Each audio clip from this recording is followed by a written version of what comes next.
ప్రత్యేకంగా మా యొక్క విద్యలో భాగంగా మేము ఈ అస్త్రాన్ని మేము వాడుతున్నాము. ఈ అస్త్రం మాకు నిర్వహణలో, పూజలలో, హిమాలయాల్లో చేసే పూజల్లో కానీ, వివిధ నదులలో జరిగేటువంటి పుష్కరాంశాల్లో కానీ, పుష్కర కాలాల్లో దీనికి అభిషేకములు చేస్తూ మా తపోనిష్టత మొత్తం దీనిపైన మేము నిర్వహించుకుంటుంటాము. ఇది మా ప్రాణంతో సమానంగా ఈ అస్త్రాన్ని, ఈ అస్త్ర ధర్మాన్ని మేము ఆచరిస్తున్నాము. అంటే ఇప్పుడు దీన్ని మీరు ఎక్కడికి వెళ్తే అక్కడికి తీసుకెళ్తూ ఉంటారు? ఈ అస్త్రానికి ధర్మం ఉంటుంది. అస్త్రానికి కూడా ధర్మం. ఈ అస్త్రముకి ఉన్న ధర్మాన్ని మేము ఆచరిస్తున్నాము కాబట్టి. ఎటువంటి ధర్మం అండి అది? ధర్మము పేరు చెప్పగానే ఆది దైవం శివుడు గుర్తొస్తాడు. ఈ భూమిపైన మొదటిగా అవతరించినటువంటి దేవతలందరికీ ప్రశస్తమైనటువంటి మొదటి ధర్మగురువు, మొదటి ధర్మ దైవము, ధర్మం అనే శాస్త్రానికి నిలువెత్తు రూపం శివుడు. ఆయన లయకార్యుడు. సర్వము భూతమైన ప్రేతమైన దేవతాదాదులైన ధర్మం పక్షాన నిలబడ్డ వారందరికీ వరాలు ఇచ్చాడు.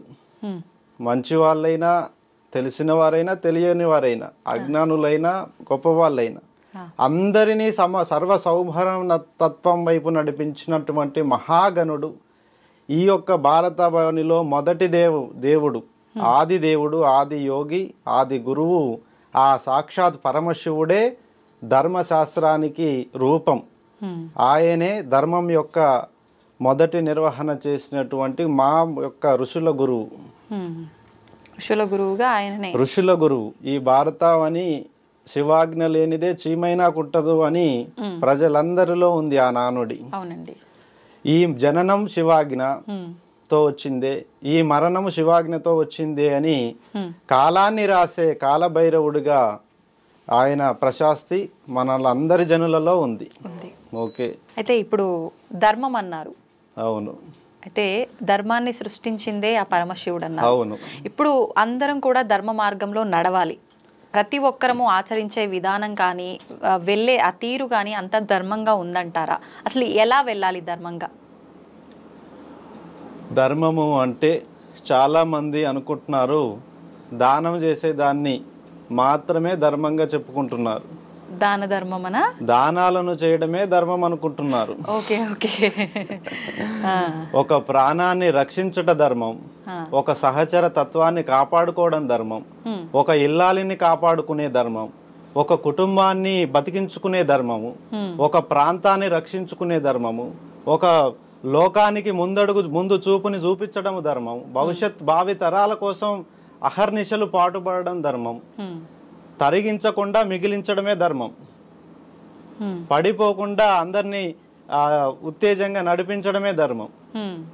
అలా ధర్మముని నలుదిక్కుల విస్తరింపజేయడానికి విధిపై పెట్టిన మొదటి గురి విధి. పరమశివుడు విధిని ధర్మం ద్వారా కట్టడి చేశాడు. నువ్వు ధర్మం లేకోకుండా విధిని కట్టడి చేయి. అగ్ని మాట వినదు, వాయువు సుడులు తిరుగుతుంది, నీరు వెర్రెక్కి చూస్తుంది, పంచభూతాలు ప్రళయాన్ని చూపిస్తాయి. అధర్మంగా వ్యవహరిస్తే పంచభూతాలు ప్రళయాన్ని సృష్టించి తుడిచిపెట్టేస్తాయి. అలాంటి ఎంతో మంది ధర్మాన్ని ఎదిరించి వచ్చిన ఎంతో మంది మట్టిపాలైపోయారు. ఆకాశానికి ఎత్తి ఎగిరినోళ్ళు కూడా నేల తలలేసి కూర్చున్నారు. ఎంతటి మదము మత్సర్యాలతో ఉప్పొంగిన మహా వీరులను కూడా ధర్మము తప్పిన పిమ్మట, ధర్మాన్ని తప్పిన వెంట పడిపోయినారా లేదా? యుగ యుగాలుగా మన యొక్క ప్రాంతం ధర్మాన్ని నమ్ముతుంది. ధర్మగతినే దేవుని నమ్ముతున్నారు. దేవుడు ధర్మం వైపు నిలబడతాడు, భగవంతుడికి ధర్మం తెలుసు అనే భగవంతుని కీర్తిస్తున్నారు ప్రజలంతా. అంతేగాని వాళ్ళ కోరికలు మాత్రం నెరవేర్చడానికి కాదు, మంచి చెడు రెండు పరిష్కరిస్తున్నాడు భగవంతుడు అనే దేవుని నమ్ముతున్నారు. తదుపరి రెండవ ఫస్ట్ ప్రాణాన్ని రక్షించుకోవడమే ధర్మం. ప్రాణాన్ని 10 కాలాలను నిర్వహించేలా, 10 కాలాల పాటు చల్లగా ఉండేలా, తను చల్లగా ఉండేలా, తన కుటుంబం, తన సమాజం, తన ప్రాంతం అంతా బాగుండేలా ఆచరణ చేసుకునే ధర్మం ఇదే దైవం అని మేము చెప్తున్నాం. దైవమే మొదటి దైవంని ఎలా అంటే ఆచరణ ద్వారానే చూడాలి. అంటే మనం చేసే ప్రతి కదలికలో కూడా మనం మొదటగా దైవాన్ని చూడగలగాలి. మన పుట్టుకలోనే దైవం ఉంది. ఏమి తెలియని మన పుట్టుక అన్ని తెలిసేలా చేసి అన్నిటినీ చూపిస్తూ తీసుకుపోతుంది. మళ్ళా మన పుట్టుకనే అన్ని పరిచయం చేసి అన్నిటిని నిర్వహించుకొని మళ్ళీ అన్నిట్లో ఇట్లా ఆ గాలి తాకినట్టుగా అన్ని ఏది లేదు అన్నట్టుగా మళ్ళీ ఏం లేనట్టుగా తీసుకెళ్తుంది.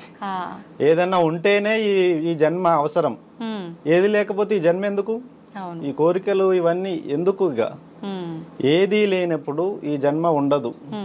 ఏదైనా రుణగతిన ఉంటేనే ఈ జన్మ ఉంటది. అసలు ఏంటంటే ఇప్పుడు మానవ జన్మకు అర్థం ఏంటి? ఎందుకు మనం ఒక జీవి జన్మ తీసుకుంది అని అంటే దాని యొక్క అర్థం ఏంటి? ఈ జన్మ తల్లి గర్భం నుండి పురుడు పోసుకున్నప్పుడు మొదటిగా ఒక ఉత్పాతం జరుగుతుంది, జ్ఞాపకం. తల్లి చెప్పే నూరి పోసేటువంటి ఆ జ్ఞాపకాలు తండ్రి అని, తోబుట్టువులని, మనవాళ్ళని, బయటి వాళ్ళని అన్నీ ఆ పురుడు పోసుకుంటాయి మొదటి నుండి. భగవంతుడు నూరిపోసేది అంతర్లోపంలో లోపల దాగి ఉంటది. అది అప్పుడే కనబడదు. అది పెరిగేదాకా తల్లి చెప్పినట్టే ఉంటది, తండ్రి చెప్పినట్టే ఉంటది. ఒక వయసు వచ్చాక తల్లిదండ్రులను దాటి ఆ లోపల ఆ యొక్క శిశువులో ఉన్నది మొదటి చిన్నతనంలోనే బయటపడదు. అది ఒక వయసు వచ్చాక తనలో దాగిన ఆ జన్మవిధి రహస్యం అనేది బయటికి ఉప్పొంగిపోతుంటది. అది చాలా మంది, కొద్ది మందికి కామం వైపు, కొద్దిమంది రాజయోగం వైపు, కొద్దిమంది దుఃఖ భారాల నుంచి తప్పించుకున్నటకు, కష్ట సుఖాల మీద సవారీ చేయడానికి, ఇలా వాళ్ళ జన్మ అంశాలు ఈ సృష్టిలో లయమైనటువంటి కొన్ని విద్యలకి ట్రాన్స్ఫర్ అయిపోతాయి. పెరిగేదాకే తల్లిదండ్రి చేతులు ఉంటారు, పెరిగిన తర్వాత లోకం విధి చేతులు ఉంటారు. భగవంతుడు ఇచ్చేటువంటి విద్యే వాళ్ళకు వస్తుంది. వాళ్ళు బట్టుపట్టి ఎంత కష్టపడి మనం నేర్పినా మిగతాయి రావు. అంటే ఇప్పుడు కొంతమంది మంచిగా వెళ్తున్నారు, కొంతమంది అడ్డదారులు అంటే చెడు వ్యసనాలకు బానిస ఇలా వెళ్తున్నారు. మరి ఇదంతా కూడా భగవంతుడు నడిపించినట్టుగానే జరుగుతుందా? అవును, భగవంతుడు సాక్షాత్కరంగా ఈ భూమి మీద అవతరించిన కాలం నుంచి ఇప్పటి వరకు మంచి చెడులను పరిష్కరిస్తున్నాడు అని మనం ఎన్నో పురాణాల నుంచి కానీ ఎన్నో కథల నుంచి, కథాంశాల నుంచి మనం వింటున్నాం, చూస్తున్నాం. అవును, భగవంతుడు ధర్మాన్ని స్థాపించిన తర్వాత అనుసరించని వారు ఒకవైపు, ధర్మం అనుసరించేవారు దేవతలయ్యారు, ధర్మాన్ని అనుసరించని వాళ్ళు రాక్షసులయ్యారు. ఇది యొక్క వేరువేరుగా విధి నడిపిస్తుంది. దుష్టులను వెంటాడేటువంటి ప్రభుత్వాలు ఉన్నాయి. ఇప్పుడు చూస్తున్నాం సమాజంలో ఎన్నో ఆకృత్యాలు జరుగుతున్నాయి, అత్యాచారాలు జరుగుతున్నాయి, ఎన్నో హత్యలు, ఆస్తుల కోసం హత్యలు చేయడము, లేదా కోరికల కోసం హత్యలు చేయడము. ఇటువంటి రాక్షస గణాన్ని మనం మన జనులలోనే చూస్తున్నాం. వెలుగు చీకట్లు విడదీయరానివి, మనము విడదీసి చూడలేము ఈ సృష్టి మొత్తంలో. అలాగే ఈ ధర్మ పక్షాన నిలబడి చూస్తేనే మనకి దైవ గుణం ఉన్న వాళ్ళు కనిపిస్తారు. ధర్మాన్ని ఆచరించకుండా దేవుడు లేడు, ఏమి లేడని చెప్పేసి, ధర్మము లేదని చెప్పేసి, నేను మాత్రమే ఉన్నా, నా ఆకలే గొప్పది అని చెప్పేసి తప్పుల మీద తప్పులు చేస్తూ కోరికల కోసం పిచ్చోళ్ళు అయిపోయి రాక్షసులుగా మారి దుష్టులు తిరుగుతున్న వాళ్ళు చాలా మంది ఉన్నారు.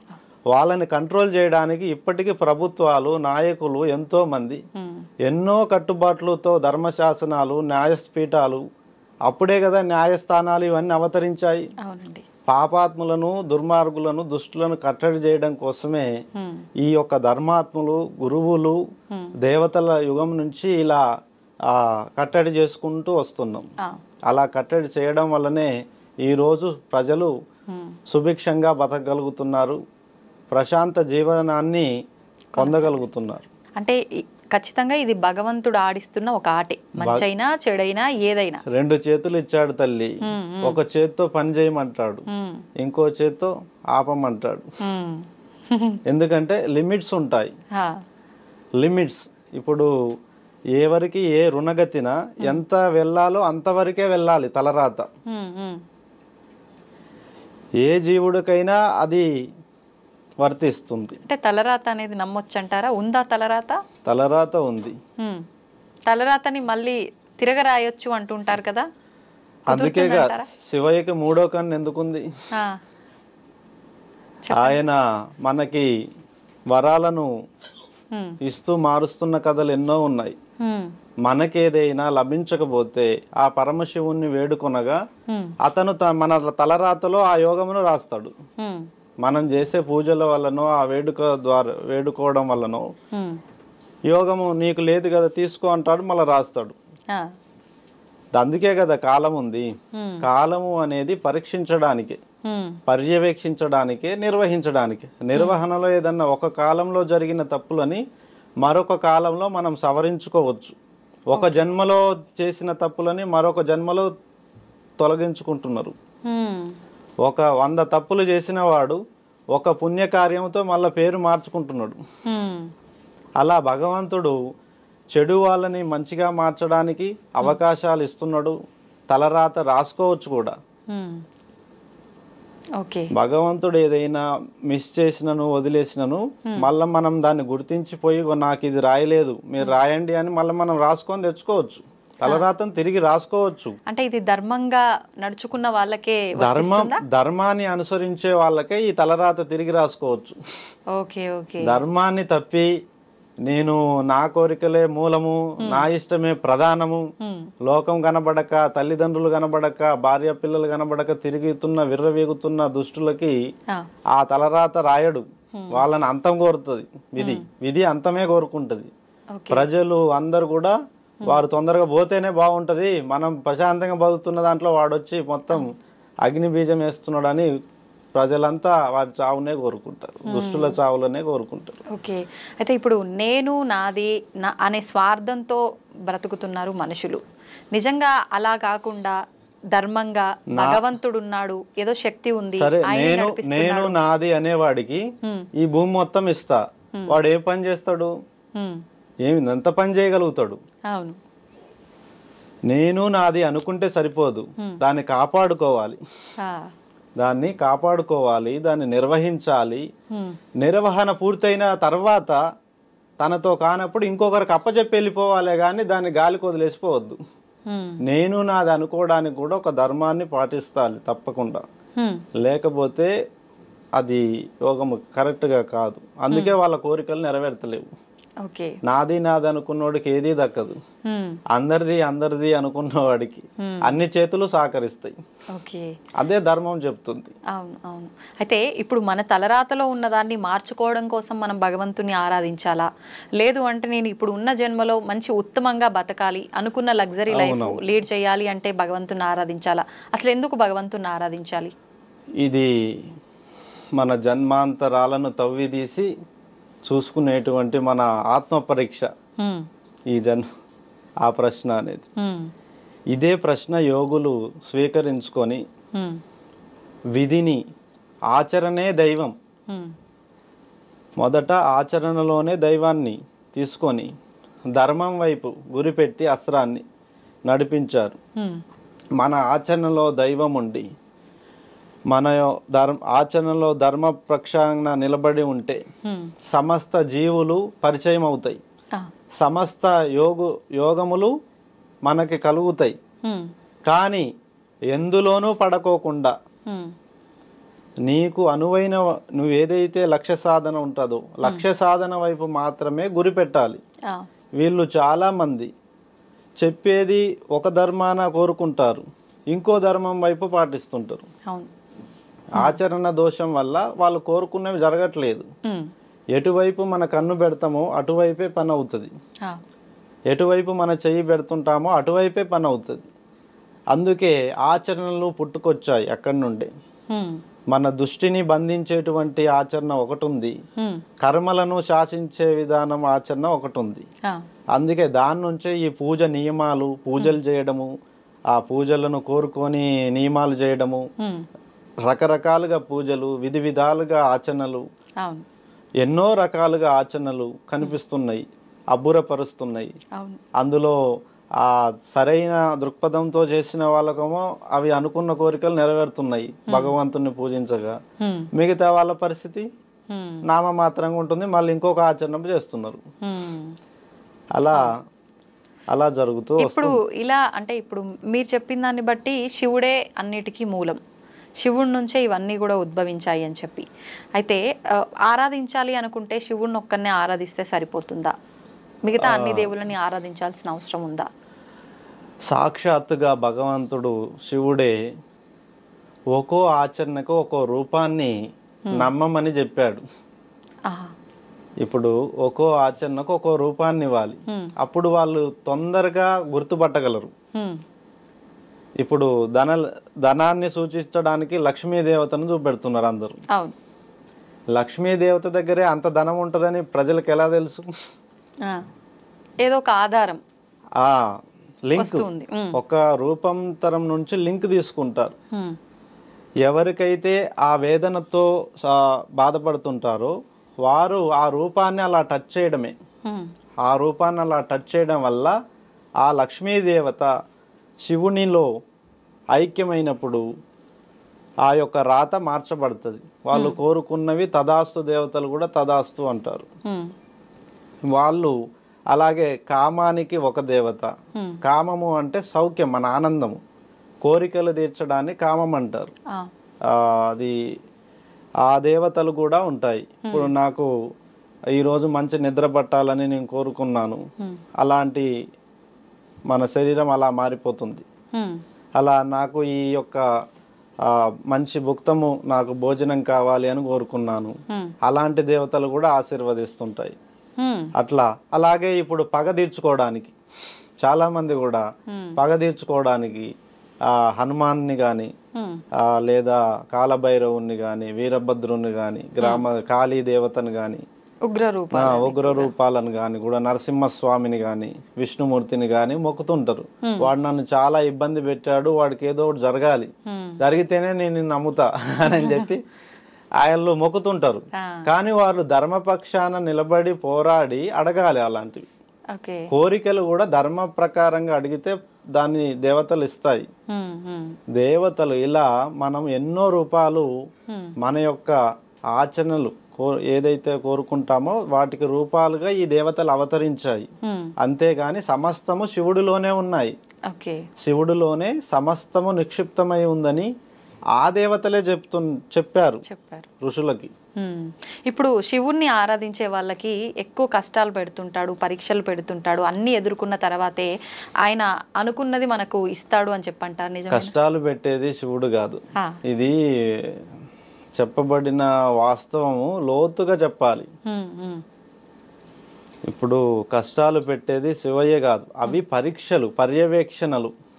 పర్యవేక్షణలో వీళ్ళు తెలుసుకోవడం కోసం, వాళ్లకు తెలియడం కోసం ఎటువైపు నిలబడితే ఎంత బరువు ఉందో తెలుస్తుంది.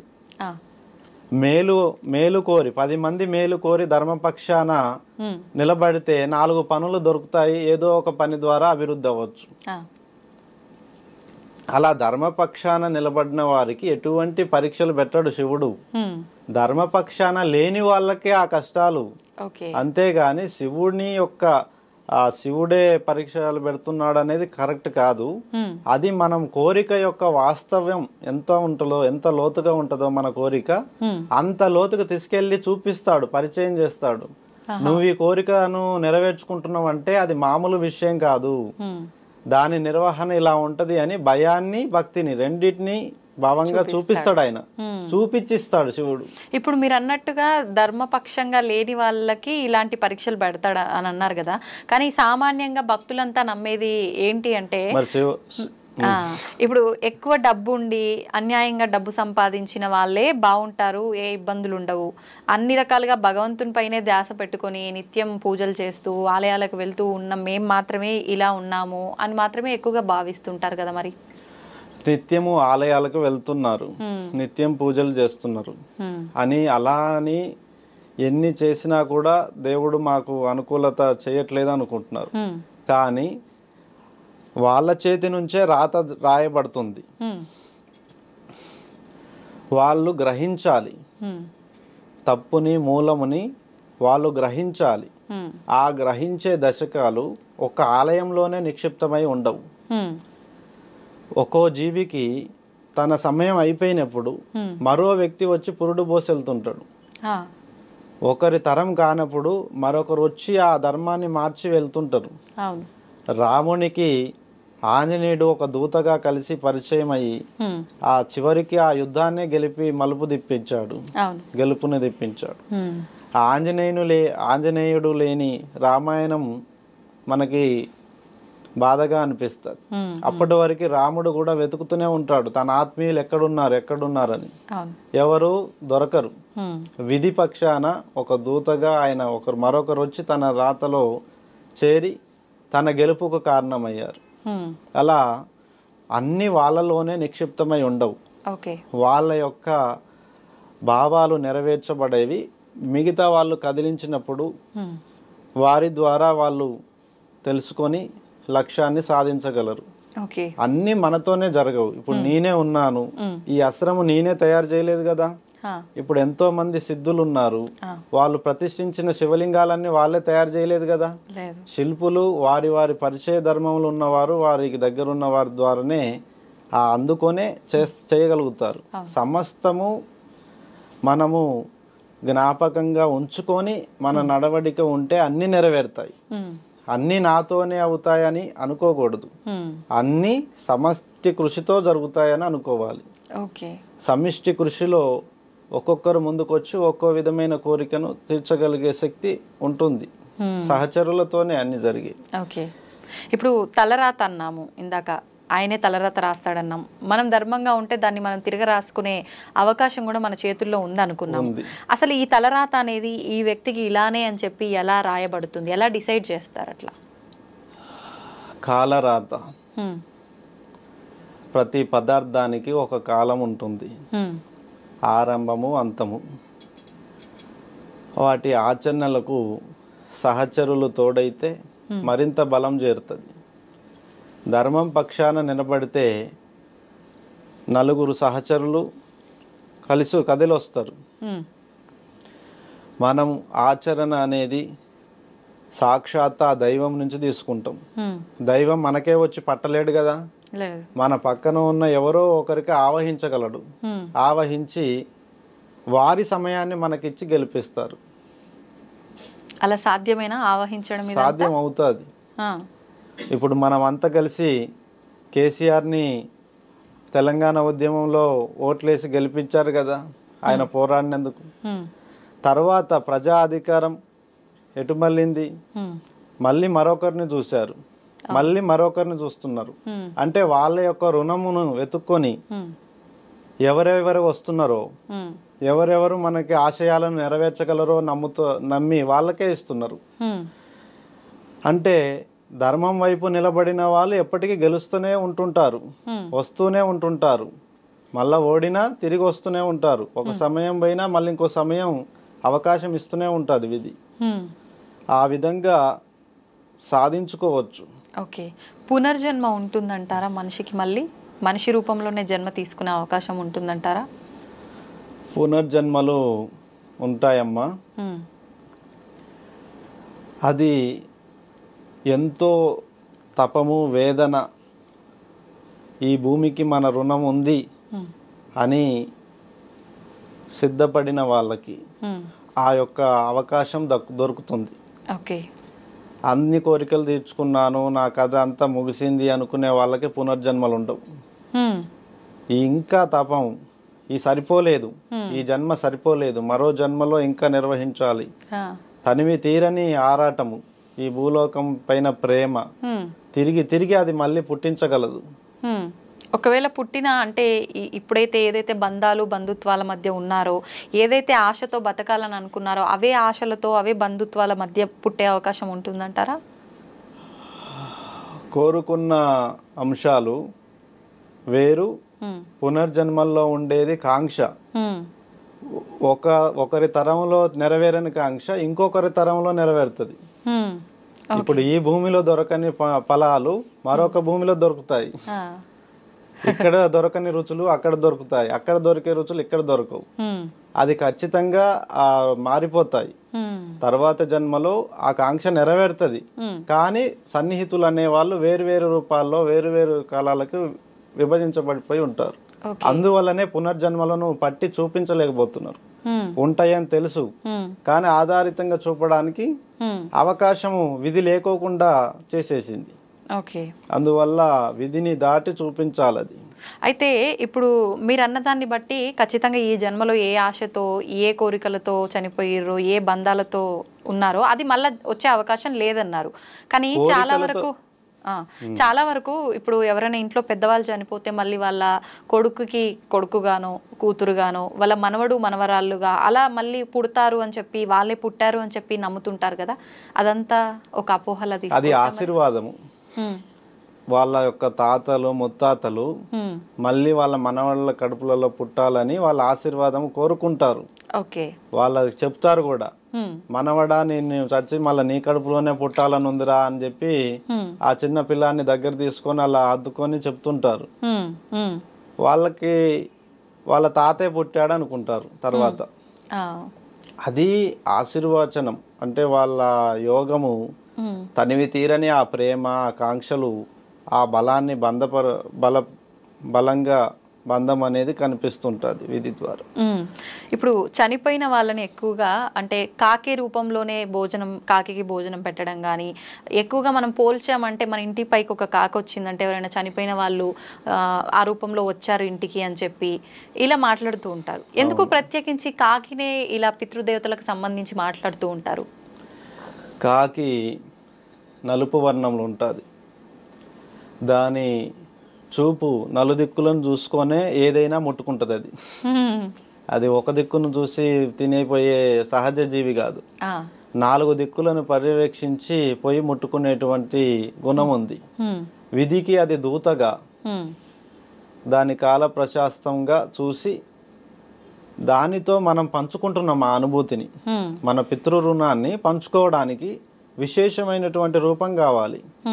ఆ లక్షణాలన్నీ కాకిలో ఉన్నాయి. అందువల్ల అది మన కోరికకు తగిన విధంగా దాని రూపం ఉంది, దాని లక్షణం ఉంది. కాబట్టి ఆ అర్హత దానికి ఇచ్చి మన పితృ రుణాన్ని దానికి ఇచ్చి మనం ఆనందపడుతున్నాం. ఓకే, ఇప్పుడు పుట్టుక చావు అన్నీ భగవంతుడి సృష్టి. ఈ మధ్యలో జరిగే ఈ ఆట అంతా కూడా భగవంతుని సృష్టి. కానీ పుట్టినప్పుడు మనకు మైల అంటుంటారు, కొన్ని రోజుల పాటు 11 రోజుల పాటు అని చెప్పి అంటారు. తర్వాత చనిపోయినప్పుడు కూడా ఆ కుటుంబం వారికైతే సంవత్సరం వరకు అని, వాళ్ళకి సంబంధించిన వాళ్ళకైతే ఆ కార్యక్రమాలు అయ్యే వరకు అని చెప్పి ఇలా చెప్తారు.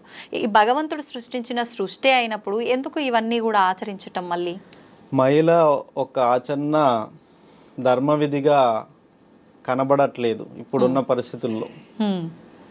ఎందుకంటే అలనాటి కాలంలో యోగులు మునులు ఋషులు వారి ధర్మపత్నిలు కానీ వాళ్ళ కుటుంబం కానీ అందరూ ఒకే ఇంట్లో ఉంటారు. విడతీయరాని ఆ బంధంలో ఉంటారు. ఒక ఆశ్రమము. ఇప్పుడు జమదగ్ని మహర్షి రేణుకా ఎల్లమ్మ తల్లి చూడండి, వాళ్ళు దేవతలే కదా. వారింట్లో ఏ ఆచరణ అయినా సరే వారు నిర్వహించుకుంటూ వచ్చారు. మైల ఉంది అని కదా దూరం పెట్టడం అనేది లేదు. మైల ఉన్న దాన్ని సాంప్రదాయంగా వ్యవహరించే ఆచరణలు ఉంటాయి. వాటికి ఆచరణలకు దూరం పెట్టాలి కానీ వాళ్ళని దూరం పెట్టకూడదు. అలా దూరం పెడితేది దైవం కాదు. ఎటువంటి సందర్భంలోనైనా ఎటువంటి కాలంలో అయినా భగవంతుణ్ణి చేరుకోవడమే ధర్మం. ఎందుకంటే ఇప్పుడు మనకు ఆజ్ఞ రావాలి, ఇది చేయడమే మంచి అని తెలియాలి. అప్పుడు ఎలా వస్తుంది ఆజ్ఞ? దూరం పెడితే వాళ్ళు ఎలా వస్తుంది? నమ్మకాలు దూరం చేయడానికి అది కొద్దిమంది సృష్టించినటువంటి వ్యవహారము. వాస్తవానికి మహిళ అనేది మనము పెద్దగా కొన్ని ఆచరణలకు దూరం పెట్టాం కానీ వ్యక్తులను దూరం పెట్టరా అనేది మహిళ అనేది లేదు అది. Okay okay. అయితే ఇప్పుడు ఈ తంతు ఏదైతే ఇవన్నీ పాటిస్తున్నామో చనిపోయినప్పుడు కూడా మనిషి చనిపోయిన దగ్గర నుంచి మనిషి చనిపోయినప్పుడు అతని జ్ఞాపకాలను ఒకేసారిగా మనం విడిచిపెట్టలేము. అవును. కాబట్టి దానికి కొన్ని దినములు అనుచరణ చేయడం, కొన్ని దినములను వారికి జ్ఞాపకంగా చేసుకునే ఆచరణను అది దినకార్యములు అంటారు. దినకార్యములు పూర్తయిన పిమ్మట వాళ్ళు సకలము నిర్వహించుకోవచ్చు. అంతేగాని సంవత్సరంతపు మహిళ అనేది లేదు దానికి. ఈ కార్యక్రమాలు అయిపోయిన తర్వాత యథావిధిగా చేసుకోవచ్చు. పుట్టుక కూడా అలాగే. పుట్టుకలో కూడా తల్లి స్నానం చేయాలి, బిడ్డ స్నానం చేయాలి. అప్పుడు వారి నుంచి వచ్చేటువంటి ఆ పుట్టుక నుంచి వచ్చిన ద్రవ్యముల వాసనలు చుట్టుపక్కల అందరినీ ఆకట్టి వేయబడుతుంటాయి. అందుకే బిడ్డల దగ్గర, తల్లి దగ్గరకు కానీ శిశువు దగ్గరకు కానీ ఇతరులను కూడా చెప్పులు వేసుకొని రానివ్వరు, కాళ్ళు చేతులు కడుక్కొని పట్టుకొనివ్వరు. పిల్లలను కూడా ఇన్ఫెక్షన్స్ వస్తాయి. ఆచరణ మహిళ అనేది వారి యొక్క శ్రేయస్సు భద్రత కోసం పెట్టిందే గాని భగవంతుడికి దూరం చేసే విధానం అక్కడ లేదు. పుట్టుక నుంచైనా చావు నుంచైనా భగవంతుడిని దూరం చేసే విధానం ఎందులోనూ లేదు. భగవంతుడి ఆశీర్వాదమును మనం తీసుకోవచ్చు, కానీ కొన్ని ఆచరణలు వాళ్ళ యొక్క శ్రేయస్సు, వాళ్ళ యొక్క ధర్మ రక్షణ కోసమే, బిడ్డ తల్లి రక్షణ కోసమే ఆ 11-21 రోజు వాళ్ళు చేసే స్నానాలు కొంచెం తంతు ముగిసే వరకు వాళ్ళని అప్పటి వరకు బయట తిరగనివ్వరు. బయట తిరగనివ్వకోకుండా పెట్టారు కానీ గుడికి రావద్దని చెప్పి పట్టలేదు ఎక్కడ. ఓకేనా? అది ఆ మహిళ అంతా పోయే 21 రోజుల్లో వాళ్ళు చేసే స్నానాల ద్వారా ఆ అన్ని ఔషధాలు తెచ్చి స్నానం చేయిస్తారు. ఏది తులసి ఆకులు కానీ ఇంకా ఇక్కడ చెప్తారు, అది కొన్ని ఆకులను ఔషధాలను తెచ్చేసి వాటి ద్వారా స్నానాలు వేడి నీళ్ళలో వేసి ఉడికించి ఆ వాటర్తోనే స్నానాలు చేయిస్తారు.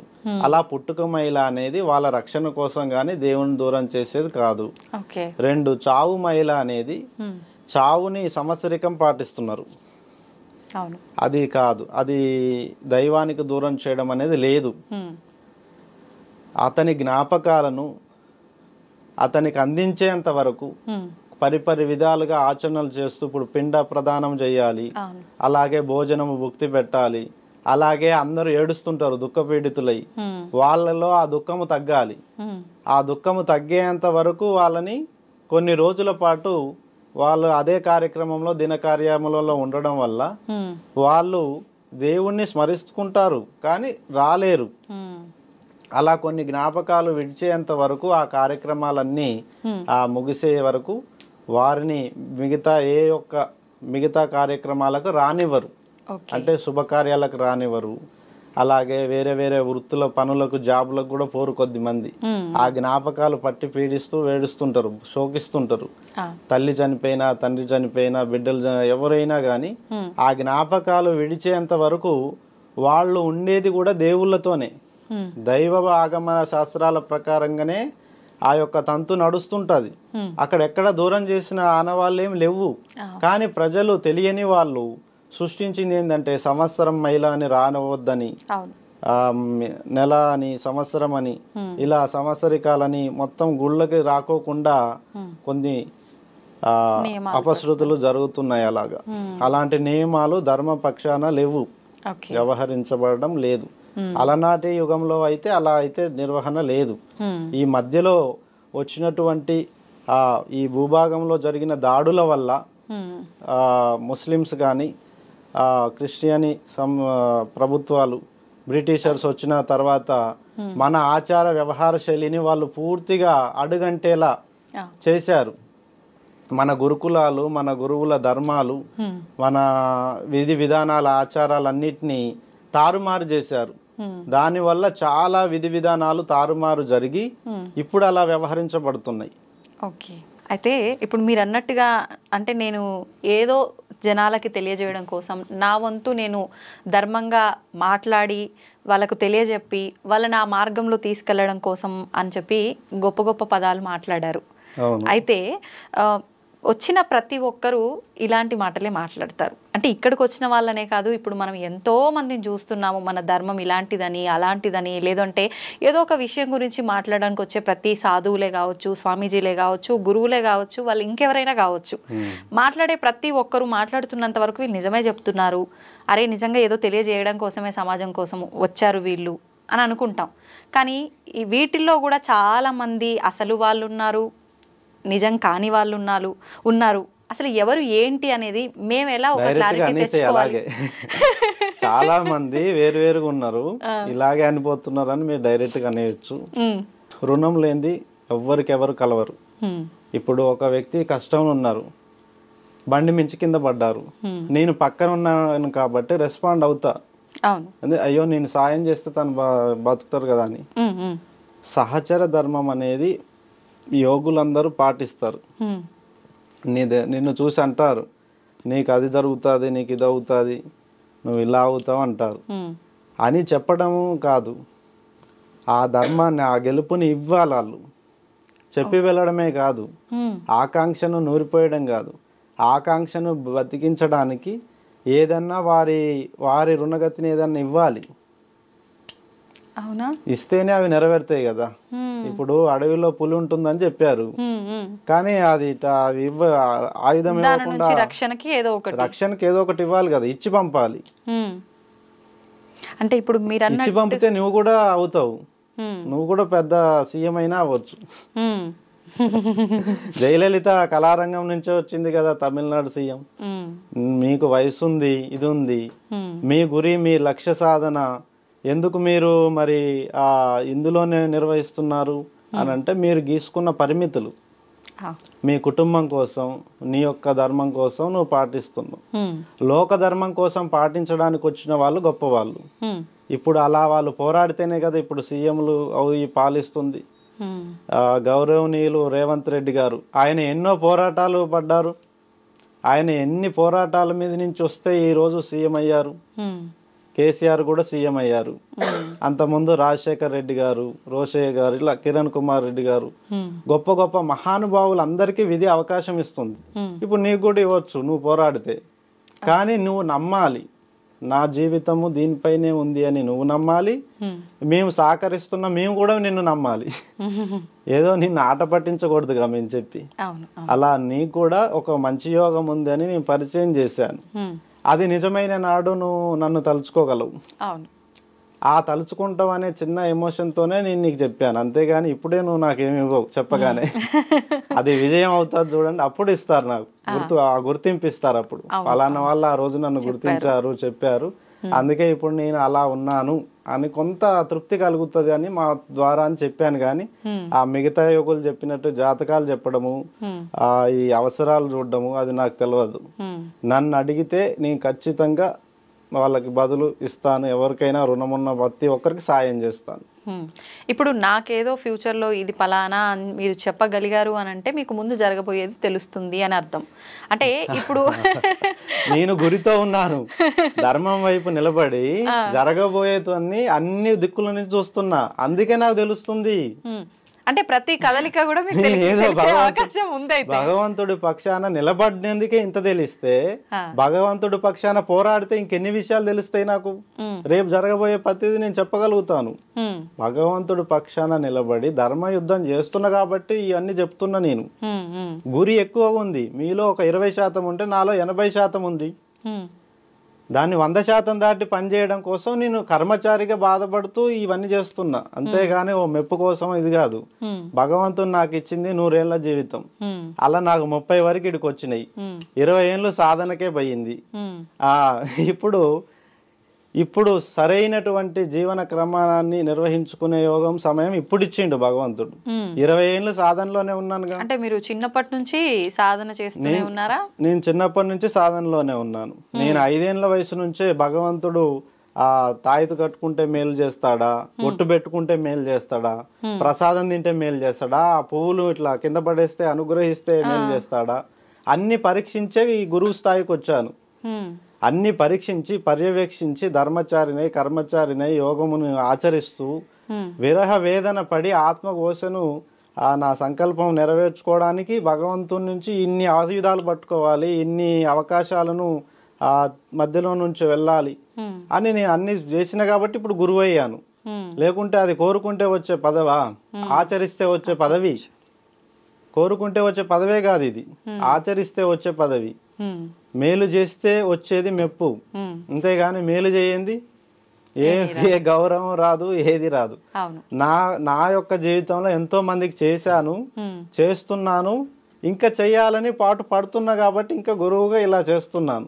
నా లక్ష్య సాధన కోసమే నేను పాటు పడుతున్నా. ఇక గురువు పేరు ప్రతిష్ఠ ఇవన్నీ చెప్పుకోవడం వరకే అవి. కానీ నేను నా కాలగతినే నేను గుర్తుపెట్టుకుంటా. ఇప్పుడు 30 ఏళ్ళ అంటే 70 ఏళ్ళకి మించి బతకము.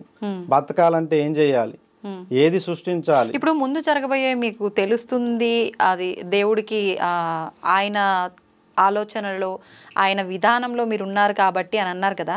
ఇప్పుడు మీ ఆయుష్ ఎంతో కూడా మీకు అర్థమవుతుంది? అర్థమవుతుంది, అందుకేగా ఇంత తొందరపడుతున్నా. అంటే ఆయుష్ తరిగిపోతుంది కాబట్టి నేను బాధపడుతున్నా. తొందరగా నా రుణగతిని ఏది ఉందో ఆ లక్ష్యాన్ని ఛేదించడానికి నేను అహర్నిశలు శ్రమిస్తున్నా, బాధపడుతూ. ఆ లక్ష్యాలు ఎంత కష్టాలైనా నేను నిర్వహించుకుంటుంది దానికే. నా గురి అంతా ఇప్పుడు ఆయుష్ తక్కువ ఉంటుంది. తక్కువ ఉన్న క్రమంలో ఇవన్నీ ఇప్పుడు నాకు గుర్తొచ్చినవన్నీ జ్ఞాపకాలన్నీ నేనే కదా. ఫలానంది చెయ్యాలి అని జ్ఞాపకం ఉంది, ఫలానంది చూడాలని జ్ఞాపకం ఉంది. వెళ్ళాను, చేశాను, చూశాను. దాని ద్వారా భగవంతుడు నాకు కొన్ని మేలు చేసే అవకాశాలు ఇచ్చాడు కొందరికి, వాళ్ళకి చేశాను. వాళ్ళు నాకు బలాన్ని ఇచ్చారు, మరి తిరిగి వాళ్ళ భగవంతుడు నాకు ఇచ్చాడు కదా, మళ్ళీ నేను అదే ప్రయత్నాలు చేస్తున్నా. ఇప్పుడు ఉపాసన బలం వల్ల, వారు చేసే దీక్షల వల్ల, ఉపాసనల వల్ల వాళ్ళ ఆయుష్ను కూడా పెంచుకునే అవకాశం ఉంది. వాళ్ళకి అసలు మరణమే లేని వాళ్ళు చాలా మంది ఉన్నారంటారు కదా, అలా చేసుకునే అవకాశం లేదా? అదే నా పోరాటం. అమరత్వము, చావు లేని జీవన ప్రయాణము, ఉన్నతమైన ప్రమాణాలు. ఇప్పుడు అద్భుతాలను చూడాలి, ఉన్నతమైన కార్యాలను గెలవాలి అని ప్రతి ఒక్కరు కోరుకుంటారు. ఇప్పుడు నీకే అవకాశం ఇస్తే 10 కోరికలు కోరుకుంటావు, సహజం కదా. నేనైనా 10 కోరికలు. కానీ అలా ఆచరించాలి. ఆ ధర్మాన్ని తెలుసుకోవాలి అంటే గురువు కావాలి. తెలిసిన వాడే మనకి గురువు. అన్ని తెలిసిన వాడిని గురువు అంటాము. అందుకే నమస్కరిస్తాము. దేవతల్ని ఆ గురువు రూపంలో చూసుకొని నమస్కరిస్తాం. ఎందుకు? వాళ్ళు మనకి నూరి పోస్తారు, ఏం తెలియదు కదా, వాళ్ళు ఇస్తున్నారు కాబట్టి గురువు. అలా నేను కూడా ఎన్నో అవకాశాలు భగవంతుడు మనకి ఇస్తున్నాడు చేయడానికి. నేను కోరుకున్నాయని భగవంతుడు ఇస్తూనే వస్తున్నాడు కాబట్టి మా బంధం ఇంకా పెద్దదైంది. నా నమ్మకం నిజమైంది అని నేను చెప్తూ నిర్వహిస్తూ ఎంతో మందికి చేస్తున్నా. ఇప్పుడు నా నిర్ణయం మాత్రం అమరత్వమే.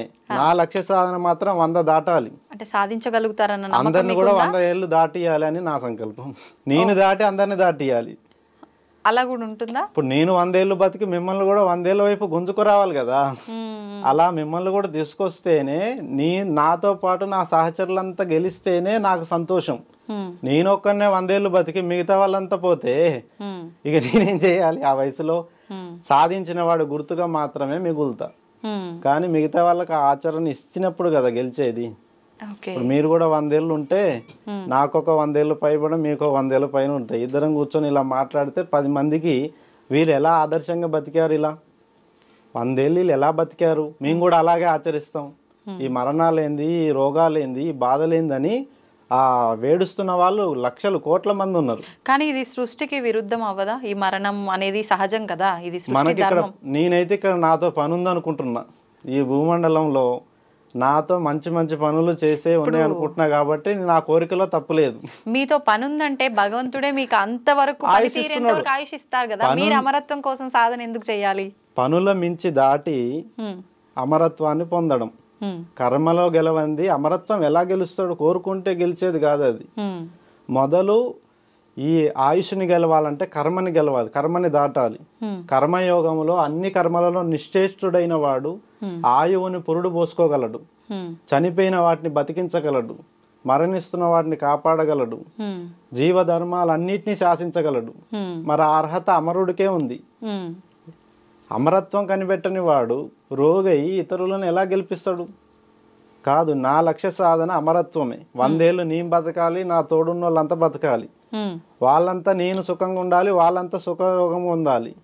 ధర్మాన్ని ఆచరించి మన ప్రాంతాన్ని కాపాడుకోవాలి, మనము బాగా కాపాడబడాలి. అది మిస్ అయింది కాబట్టి మనల్ని ముస్లిమ్స్ కానీ వాళ్ళు బ్రిటిషర్స్ కానీ వచ్చి 200 ఏళ్ళు పాలించి ఇక్కడ ఉన్న ఆలయాలు ధ్వంసం చేశారు, ఇక్కడ ఉన్న స్త్రీలను అత్యాచారాలు చేశారు, కళ్ళ ముందే దాష్టికాలు ఘోరాలు జరిగి గురువులను ఎల్లగొట్టి ఇప్పటికీ గురువులకు అధికారం లేదు ఇక్కడ ఈ ప్రాంతంలో.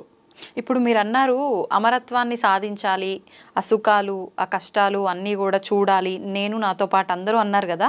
ఇప్పుడు మామూలుగా సాధువులు, ఈ గురువులు, వీళ్ళు ఈ సన్యాసులు, వీళ్ళంతా కూడా ఇవేవి ఆశించకూడదు, కష్టం సుఖం ఎండ వాన ఇవన్నీ ఏమి ఉండకూడదు అంటారు కదా. త్యాగము గొప్పతనాన్ని చెప్తుందా?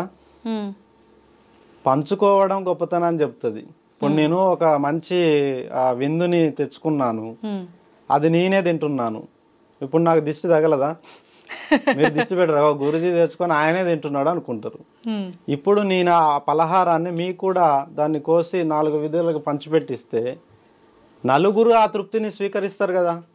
అప్పుడు ఆ చెట్టు బతుకుతుంది కదా. నేను తిన్న చెట్టు గుర్తింపు ప్రజలలో వచ్చి ఈ ఫలం మంచి రుచినిస్తుంది, ఆ సాధువు పరిచయం చేశారు ఆయన గుర్తింపుగా మనం ఈ చెట్టుని పెడదాం, అందరం తింటాం ఈ పండ్లు ఫలాలు అని వాళ్ళు కూడా అందరు గుర్తిస్తారు కదా.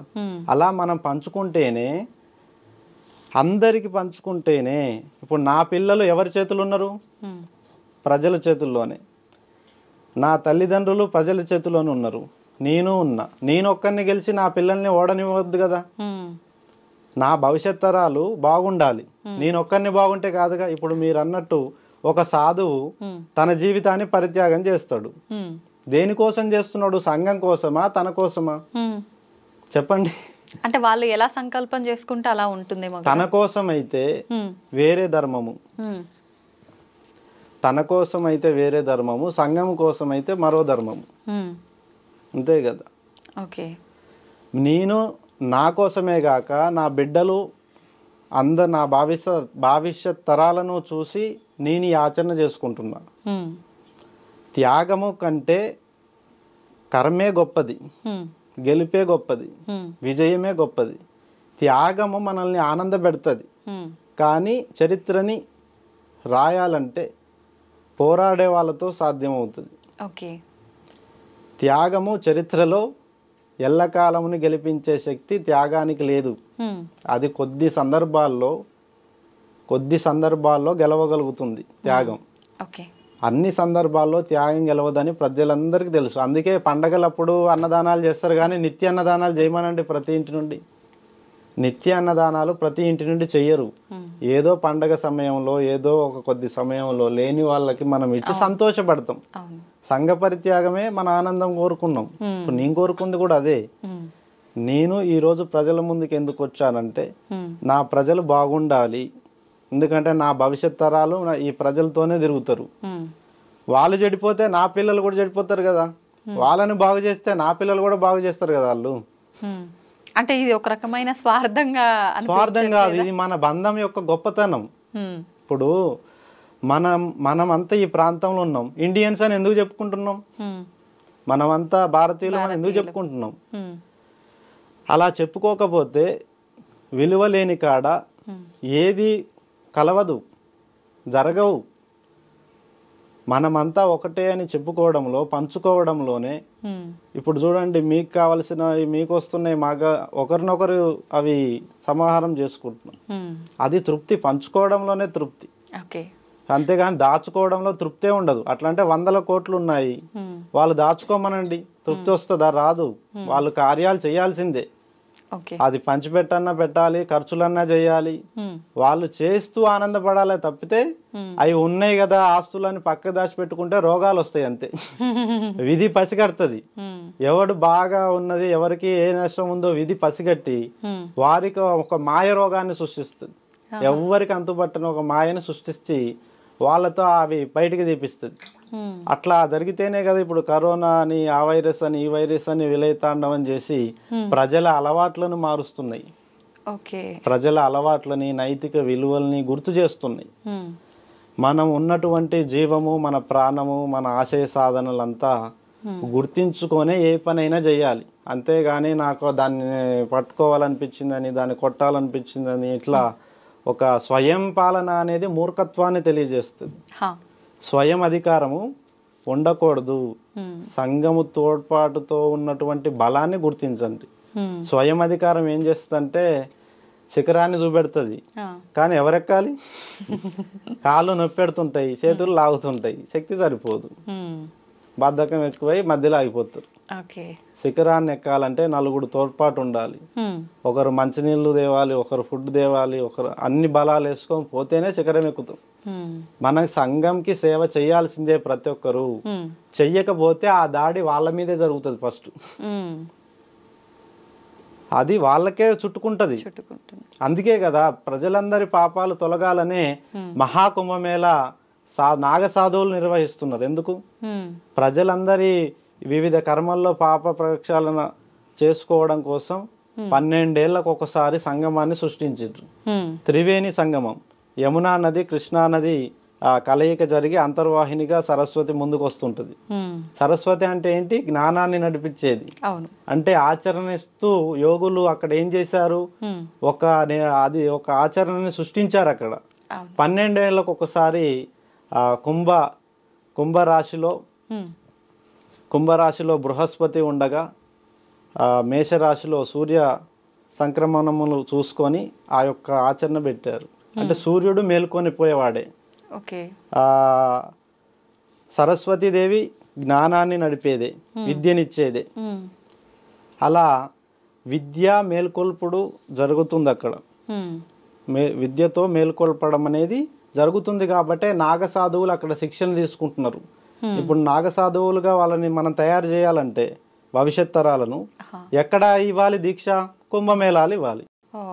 కుంభమేళాలో ఇచ్చే దీక్షే ప్రధానం. మళ్ళీ మిగతా ఇండ్ల చోట దేవాలయాల్లో ఇచ్చే దీక్షలు ప్రధానం కావు. ఎక్కడైతే నీళ్లు సుడులు పడుతుంటాయో, ఎక్కడైతే సంగమంలో ఇప్పుడు అక్కడ సంగమం ఉంటుంది, అక్కడ నీళ్లు సుడులు పడుతుంటాయి. ఎక్కడైతే నీళ్లు సుడులు పడుతుంటాయో అక్కడే ప్రకృతి యొక్క కలయిక జరుగుతుంది అని అర్థం. ఇప్పుడు మీరు చెప్పినట్టుగా 12 సంవత్సరాలకు ఒకసారి జరిగేది మహాకుంభమేళ అని అన్నారు. చాలా మంది ఇదే విధంగా చెప్పడం అయితే జరిగింది. కానీ ఈ మధ్య ఇప్పుడు ఆల్రెడీ ఇప్పుడు మనకు కుంభమేళ స్టార్ట్ అయిపోయింది. స్టార్ట్ అయిన తర్వాత చాలా మంది సొంత ఛానళ్ళ వాళ్ళు వీడియోలు చేసి పెట్టడము ఇలాంటివి కూడా చూస్తున్నాము. వాళ్ళు మాట్లాడిన సందర్భాల్లో 140 సంవత్సరాలకు ఒకసారి వచ్చేదాన్నే మహాకుంభమేళ అంటారని చెప్పి, ఈ 12 సంవత్సరాలకు వచ్చేది కుంభమేళ అని, 6 సంవత్సరాలకు ఒకసారి అర్ధ కుంభమేళ అని ఇలా మాట్లాడడం జరుగుతుంది. అసలు ఏది వాస్తవం? వాళ్ళు లెక్కలు కాలగతిన ఇస్తున్నటువంటి ప్రమాణం అది. కాబట్టి 144 ఏండ్లకి ఈ కాలగతి వచ్చింది అని వాళ్ళు చెప్పడం జరిగింది. అంటే ఇప్పుడు వచ్చిన ఈ ప్రయాగరాజ్ 12 ఏళ్ళు, మరొక 12 ఏళ్ళు, 12 సార్లు మీరు కూడిక చేయండి. అలా మరొక కూడికతో మహాసంగ్రమం, ఇప్పుడు మహాసంగమంతో చెప్పినది మహాకుంభమేళ. అది 144 సంవత్సరాలు ఈ కుంభమేళాతో ముగిస్తుంది. అంటే అదొక చరిత్ర, ఒక ఘట్టము. అంటే ఇది చాలా విశేషమైన ప్రతి ఒక్క 3 తరాలు ఈ భూమిని శాసిస్తుంటాయి. ఇప్పుడు మనం 3 తరాలు తీసుకోండి. యాక్టివ్గా స్వాతంత్రం తెచ్చుకున్న వాళ్ళు ఒకరు, వాటిని అనుభవించిన వాళ్ళు ఒకరు, తర్వాత తరాల చూస్తున్న వాళ్ళు, అంటే 3వ దశలో ఉంది. అంటే కుంభమేళ 3 దశల 3 తరాలను కలిపి వాళ్ళు ఒక మార్క్ పెట్టారు. అది ఎంతో గొప్ప విలువైన మార్క్. అది 144 ఏళ్ళు అనేది.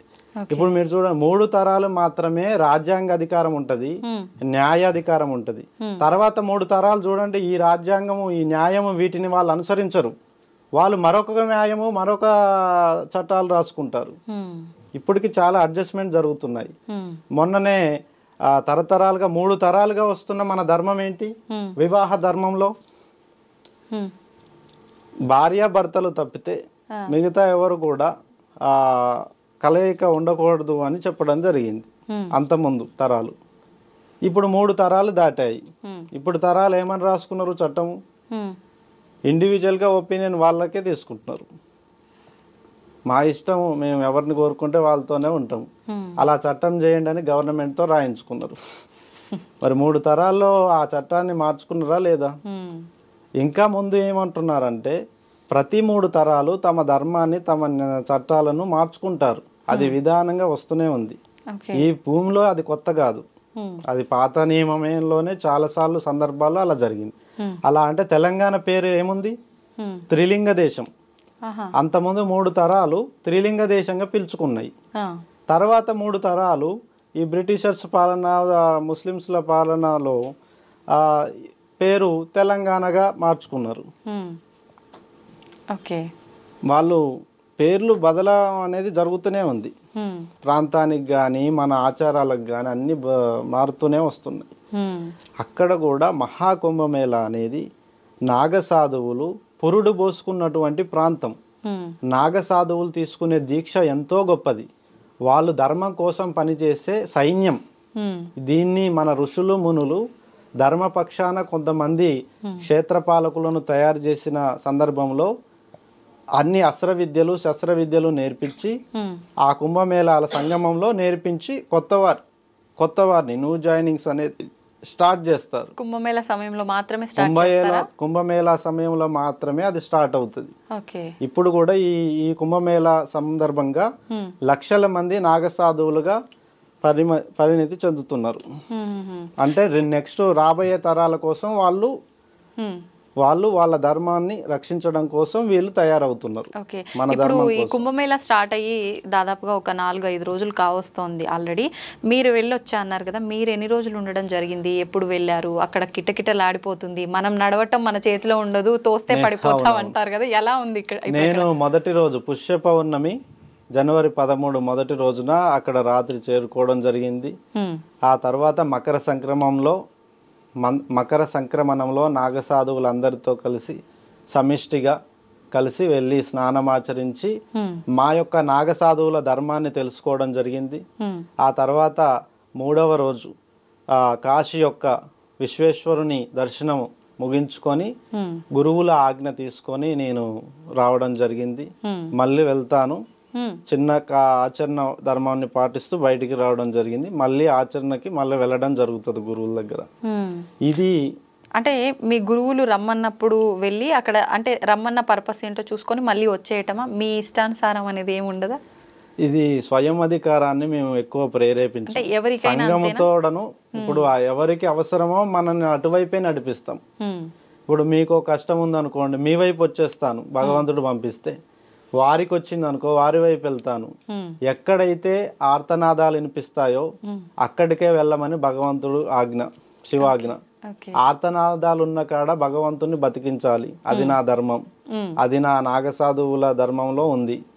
ఎక్కడైతే బాధలు ఆర్తనాదాలు ఉంటాయో అక్కడ సరిచేయడానికి, ఆ దేవుణ్ణి మేల్కొల్పడానికి బయలుదేరుతాము. ఇప్పుడు కుంభమేళాలో కొన్ని వందలే కాదు వేల సంవత్సరాల వాళ్ళు కూడా ఉన్నారని చెప్పి వాళ్ళు అక్కడికి వస్తారని చెప్పి మాట్లాడు. నేను కూడా అమరత్వం కోసం వెళ్ళాను. ఇప్పుడు నేను కూడా వారిని మీరు చూసారా? నేను చూశాను. నాకు దీక్ష ఇచ్చిన మా గురువు గారు మా తాత పరిచయం చేశారు ఆయనని.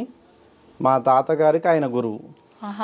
ఆయన నన్ను చిన్న వయసులో, నాకు 8 years ఉంటాయి, ఆ సందర్భంలో ఆయన పరిచయం చేశారు. మా మనవడు ఇతనికి ధర్మ యోగమును శాస్త్రయోగమును విద్య యోగమును అన్ని విధాలుగా మీరు ఇతనికి దివ్య దృష్టిని ప్రసాదించండి అని అన్నగా ఆయన చేయిబెట్టి ఆయన ఆప్యాయంగా తనలో ఐక్యం చేసుకున్నారు మమ్మల్ని. ఆయనకి ఎంత వయసు ఉంటుంది? ఆయనకి నేను కలిసిన సందర్భంలోనే ఆయనకి 108 ఏళ్ళ పైబడి ఉన్నారు. నేను కలిసిన చిన్న వయసులో 108. 108 అంటే ఇప్పుడు ఒక 140 130 చిల్లర ఉండొచ్చు. 130 ఏళ్ళ వయసులో, 120 నుంచి 130 ఏళ్ళ మధ్య వయసులో ఆయన మరణించడం జరిగింది. స్వర్గస్థ ముక్తిని పొందడం జరిగింది. ఆయన ముక్తిని పొందేటువంటి విధానం కూడా పంచభూతాలు స్వీకరించినాకనే తను మరణించారు.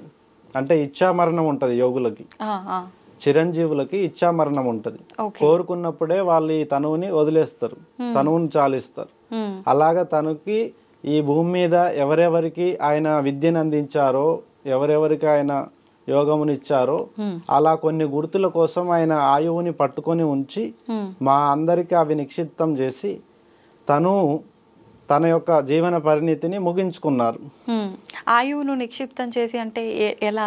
అంటే నా కోరికని నీకు ఇవ్వడం.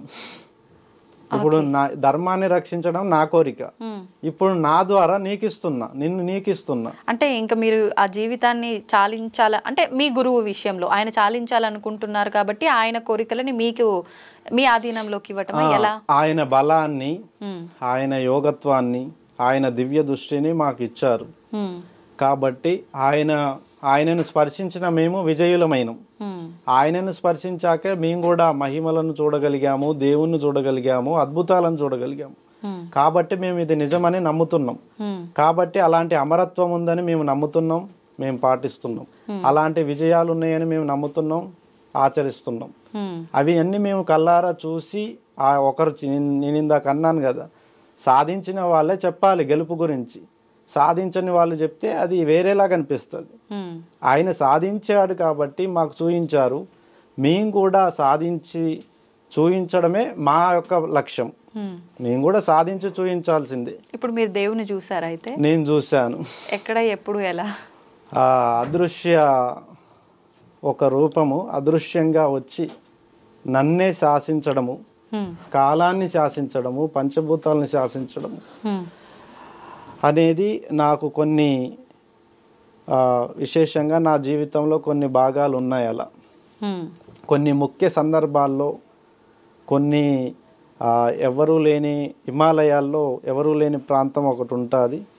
ఆ చోట నేను సాధనలో ఉన్నప్పుడు ఒక మాయా రూపంలో నడవడిక వచ్చేసి భవిష్యత్తుని నాకు కొంత వివరించడము, ఇలాంటి అడుగులు వేయడం అనేది అదృశ్య రూపంలో నాకు వెంబడించి చెప్పిన విధానంని నేను చూశాను.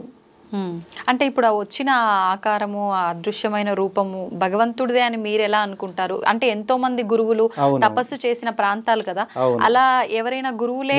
మొదటిగా గురువే అనుకున్నాను మీలాగే.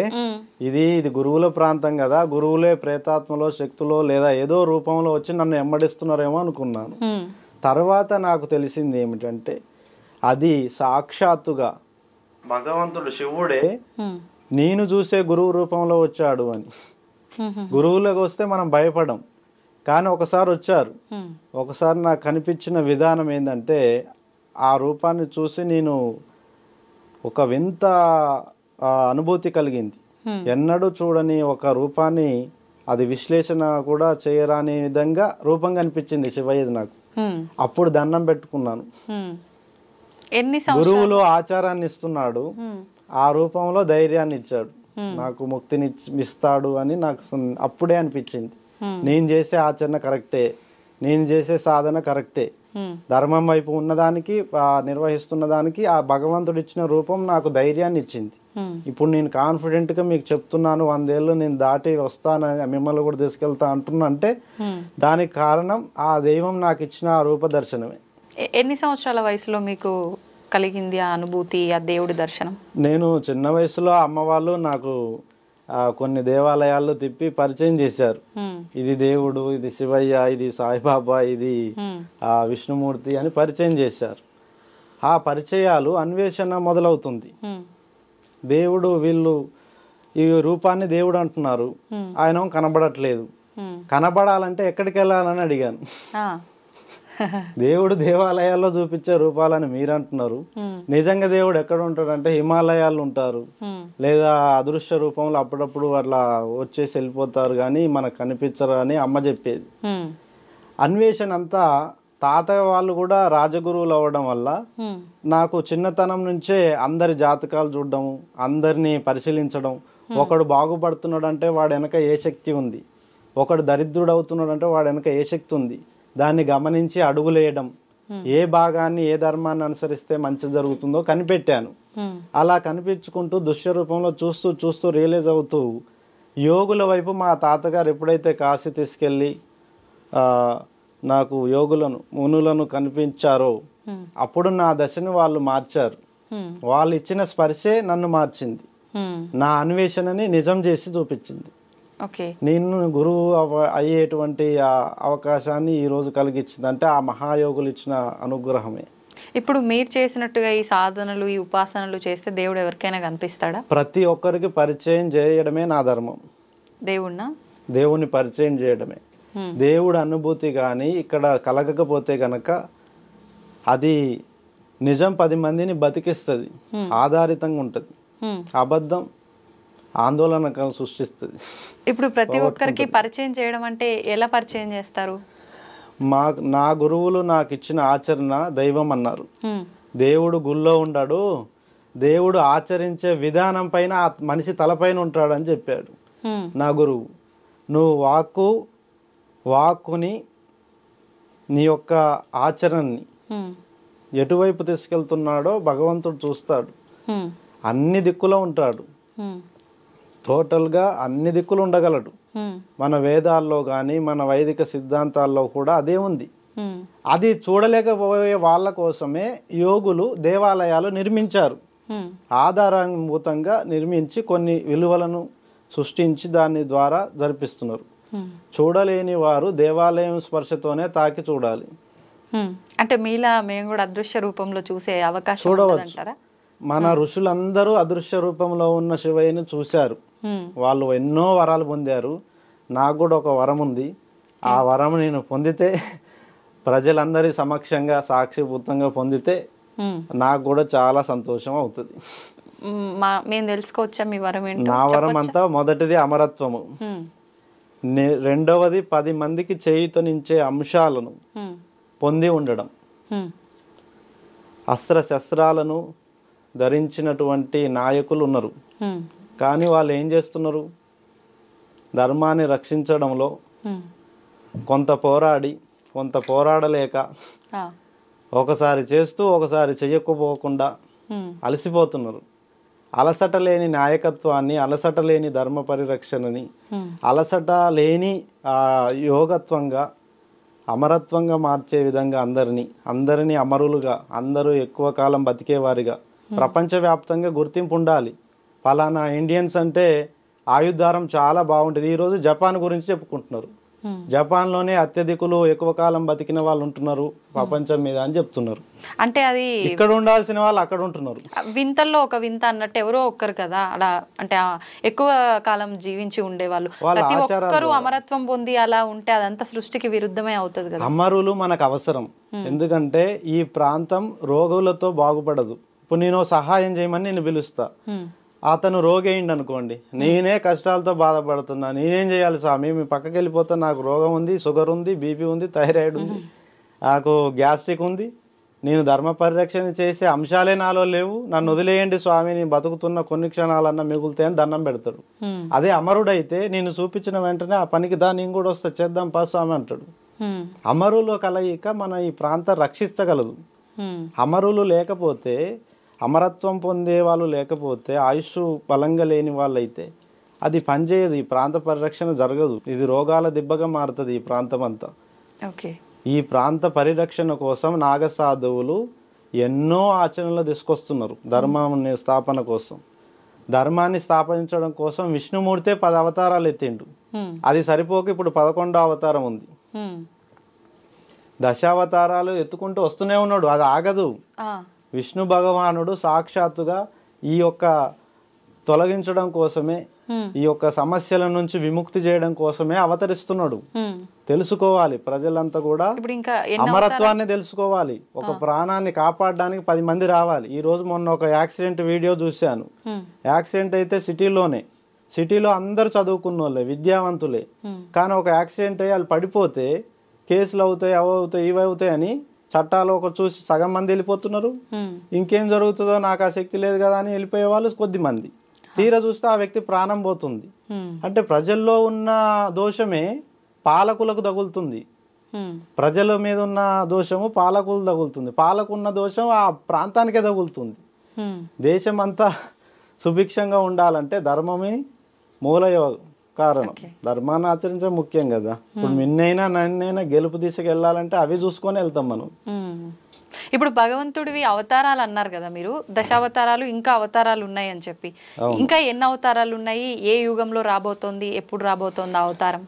కృష్ణ భగవానుడు జీవిత సారాంశాన్ని గీత ద్వారా మనకు బోధించాడు. ధర్మాన్ని, అన్నదమ్ములే అందులో రాజ్యాలను, పాండవులు కౌరవులు రాజ్యాలు పంచుకోవడంలో వచ్చిన ఆస్తి గొడవలలో ఆ యుద్ధం జరిగింది. ఆస్తి గొడవలలో జరిగిన యుద్ధాన్ని ఆయన నీతి పక్షాన నిలబడి గెలిపించాడు. ఇదే రానున్న యుగం మొత్తం జరుగుతుంది అని చెప్పి గీత సారాంశంను మీరు చదివి బయటికి రండి, మేలుకోండి. గీత సారాంశం అందుకే ఇస్తున్నా నేను. ఇవి ఏది నాది అనుకోకండి, అన్ని మళ్ళీ అనుభవించి ఇవ్వాల్సిందే. ఏదైనా అనుభవించి ఇవ్వాల్సిందే, శాశ్వతంగా మనతో ఉండేవి కావు అని గీత సారాంశం ద్వారా ఆయన చక్కగా మేలుకొల్పాడు ధర్మాన్ని, ధర్మ నిర్వహణ. మళ్ళీ అది దారి తప్పింది. మళ్ళీ దారి తప్పే పరిస్థితులు కనిపిస్తున్నాయి బయట.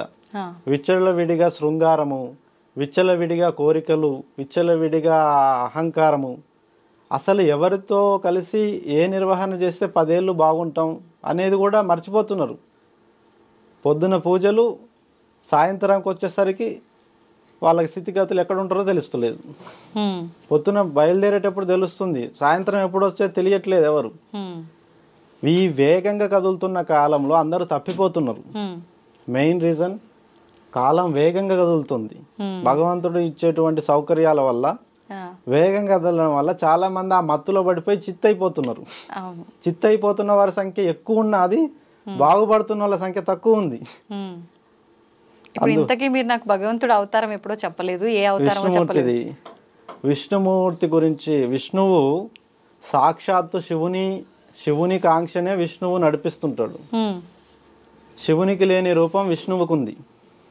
మళ్ళా విష్ణుమూర్తి ఏమంటున్నాడంటే, నేను నారాయణ్ణి, సకలమును ఆవహించగలను, ఏ రూపమైనా ఆయన మారగలడు. విష్ణువు సాక్షాత్తుగా కలిపురుషుడుగా అవతరిస్తాడని ఎంతో మంది యోగులు మనకి గుర్తునిచ్చారు. కలి వస్తాడు, మళ్ళా దుష్ట శిక్షణ, శిష్ట రక్షణ జరుగుతుంది. కలి వస్తున్నాడు, రాబోతున్నాడు, అందుకే ఈ స్పీడ్ పెంచిండు, అన్ని వాహనాలు ఇచ్చి కెమెరాలు ఇచ్చి రెడీగా పెట్టుకొని ఉంచిండు అందరినీ. కలి వస్తున్నాడు చూసుకోండి, ధర్మం పైన మరో కొత్త ఆటను చూడబోద్ది భూభాగం అని చెప్పి ఎంతో మంది మునులు, ఋషులు, యోగులు, తపద్వికులు తమ తపశ్శక్తితో ఊహించి కలి అవతారాన్ని మనకి పరిచయం చేస్తున్నారు వస్తుంది అని. కానీ ఆరంభం అయిందనే నేను అనుకుంటున్నా. అయితే అందరూ ఈ వయస్కులే, మన సహచరులే అందరూ చూస్తే అది మహాభాగ్యం. అంతే కదా, మనమే చూస్తే మహాధన్యం, ఇంకా భవిష్యత్ తరాలు చూస్తే వాళ్ళకి ధన్యం. ఇప్పుడు మీరు అన్నట్టమేమో ఆరంభం అయిందని అనుకోవాలి, కలియుగం అనుకోవాలి. ఎందుకంటే కానీ ఆల్రెడీ అంతం కలియుగం అని చెప్పి కూడా మాట్లాడుతున్నారు కదా. ఆరంభం కానిదే అంతం ఎలా ఉంటుంది? అంతం గురించి ఆందోళన చెందే వాళ్ళు, ఏమి తెలియని వాళ్ళు అంతాన్ని కోరుకుంటున్నారు. అన్ని తెలిసిన వాళ్ళు ఆరంభాన్నే కోరుకుంటున్నారు. మీరు చెప్పండి, వాళ్ళ సంఖ్య ఎక్కువ ఉందా, వీళ్ళ సంఖ్య ఎక్కువ ఉందా? అదే పుకార్లు అవుతున్నాయి. మేమంతా ఆరంభమైంది అనుకుంటున్నాం, యుగం ఇంకా యుగరక్షకుడు వస్తున్నాడు, యుగం ప్రారంభం అవుతుంది, సరికొత్త మానవాళి యుగం చూస్తున్నారు అని నేను అనుకుంటున్నా. ఇప్పుడు మీరన్నట్టుగా విష్ణుమూర్తి అవతారాలు ఇంకా ఉన్నాయి. ఈ కలి ప్రభావం వలన, ఈ అరాచకాలు ఎక్కువైపోవడం వల్ల భగవంతుడు మళ్ళీ రాబోతున్నాడు. కలి ప్రభావం కాదు, అంధకారంలో ఉన్నవారు చేస్తున్నటువంటిది ఒకటైతే, అన్ని తెలిసి చేసి అహంకారంతో చేస్తున్న వారిది ఇంకా సంఖ్య పెరిగింది. తెలియని వాళ్ళు చేసిన తప్పునైనా భగవంతుడు క్షమిస్తాడు, కానీ అన్ని తెలిసి తెలిసి తెలిసి చేసిన వాళ్ళ తప్పును భగవంతుడు క్షమించడు. అది ప్రతీకారం తీర్చుకుంటాడు భగవంతుడు. ఏం తెలియని వాడు చేసిందంటే వాడిని సరే ఏం తెలుసో తెలియజేసింది కదా అని వదిలేస్తారు. అది కలియుగం కాదు, అది కలియుగంలో ధర్మం ఎలా ఇప్పుడు ఇంత సౌకర్యాలు అనుభవిస్తున్నారు కలియుగం వల్లే కదా. ఇన్ని సౌకర్యాలు, ఇంత వేగవంతమైన జీవితం, ఇంత వేగవంతమైన సృష్టిని మీరు కదిలిచ్చి చూస్తున్నారంటే అది మహత్కరం. మన పూర్వీకులు కూడా చూడలేదు ఈ వాహనాలని, ఈ ఇంత టెక్నాలజీ, ఇంత విజ్ఞానాన్ని మన పూర్వీకులు కూడా దర్శించలేదు. ఎన్నో గోసలు పడ్డరు. చెమ్ముడు వాటర్ తాగాలంటే బావి దగ్గరికి కిలోమీటర్ నడిచి బావిలో చేదుకొని తాగేవాళ్ళంట. ఇప్పుడు మనం ట్యాప్ తిప్పంగానే వచ్చేస్తుంది. కానీ రాబోయే రోజుల్లో ఆ వాటర్ కూడా మనకు అందుబాటులో లేని పరిస్థితులు రాబోతున్నాయని పంచభూతాలని నష్టం చేసేది విధానమే లేదు అసలు నాకు తెలిసి. ఎవరైతే పంచభూతాలు అంతం కావు, అగ్ని అంతం కాదు, నీరు అంతం కాదు, ఆ వాయువు అంతం కాదు, అది ఆకాశము భూములు అన్ని కూడా పంచభూతాలు కదిలినంత వేగంగా వీళ్ళు ఎడ కదులుతారమ్మా నువ్వు చెప్పు. వీళ్ళకి ఆ శక్తే లేదు. పంచభూతాలను అవి అవి సరి చేసుకోగలవు. ఇక్కడ రోగాన్ని అక్కడేయగలవు, అక్కడ మంచిని తెచ్చి ఇక్కడ పంచగలవు. పంచభూతాలు కదిలించిన ఔన్నత్వమే మనం ధర్మం అని పాటిస్తున్నాం. మనకి గ్రంథాలు అవన్నీ లేవు. పంచభూతాలే మొదటి దైవం, ఆచరణే దైవం రూపం. ఆచరించిన వాడే గురువు. ఆ గురువు సన్మార్గంలో నడిస్తే అందరూ జయ కొడతారు. ఆ గురువు మన యుగానికి గుర్తుండేపోయే ధర్మాన్ని ఇస్తాడు. అలాగే జరుగుతుంది. ఈ భూమిని ప్రజలే రక్షించుకున్నారు ఇన్ని యుగాలుగా. వాళ్ళ ఆచరణ, వాళ్ళ దైవం వాళ్ళని విడిపోలేదు. ఎంతో మంది దాడులు చేసినా పోలేదు. ఇంకా తిరిగి అది వస్తుంది రిటర్న్. ప్రపంచానికే తలమానికమైనటువంటి గుర్తింపు భారతీయులకి కలగబోతుంది రానున్న రోజుల్లో.